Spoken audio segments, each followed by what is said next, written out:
Hey, there's David Chinelli. And Julia Blinsky. We're realtors with Royal LePage Signature, and we're continuing our talk with Ask a Young / New realtor. Yeah. And today's part 2 of things to look through in a house if you don't have a home inspector or a contractor when you're walking through. So and we're looking for big ticket items. It's going to cost you a lot of money if you purchase the property if it's not fixed or you see some issues. Yeah, we're not talking about a dripping faucet. We're talking about or things. Or toilet or something. Yeah, like that. that'll cost you maybe a fortune to fix. maybe, depending on what you consider a fortune. So the first one would be you want to check your HVAC system. HVAC stands for heating, ventilation, and air conditioning systems. If you're looking at your furnace, we're noticing, so the rules have changed how ventilation is done in the last 10 years or so.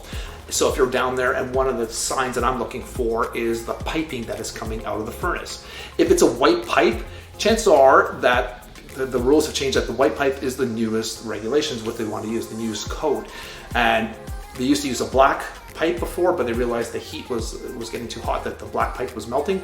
So about 10 or 12 years ago, I forget the time, they changed the code. So you know, if you see the white piping, either A, it's been serviced in that time, which is a good indication that the furnace might last a little longer, or B, that it is a newer furnace. If you're seeing black piping or you're seeing metal piping, the furnace is probably close to the end of the life, and you're probably going to have to set aside some money to fix that as well. And if you look at the AC, AC's obvious signs, and you see on the side that it looks beat up, it looks old, chances are it's old. Yeah. Another big thing is looking at the roof when you're doing your walk outside.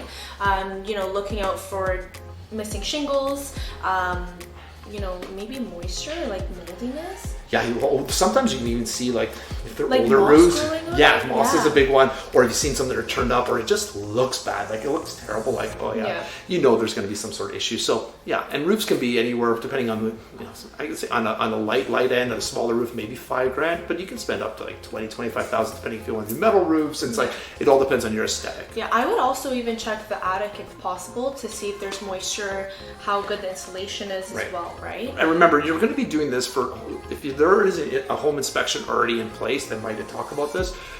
If you're in this market, now it's a down market, you want to put a home inspection in there too, so you can check those things, and you can verify whether those are an issue or not. But you also want to hold back.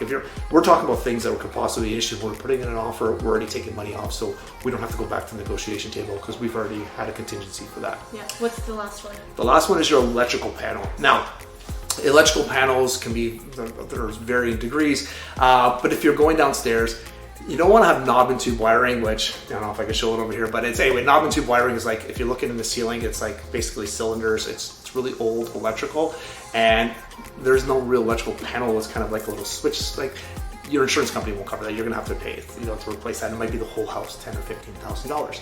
If you're downstairs and you see and you're looking for electrical panel, you see like these little cylinders, what are they called, like little fuses. Again, they may be okay. There might be copper piping in the walls, but chances are, if it's done in the 70s, there might be aluminum wiring. You're only going to know that through an inspection, but again, you're going to want to hold money back.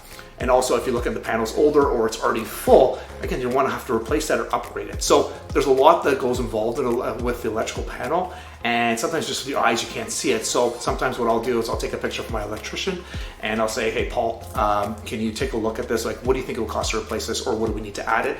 And then I'll already have a figure, and I'll tell my clients, okay, add another $5,000 or $2,000 to replace this panel. Make sense? Yeah. Cool. Good topic. Right. Off to the next one. We'll see you guys next week.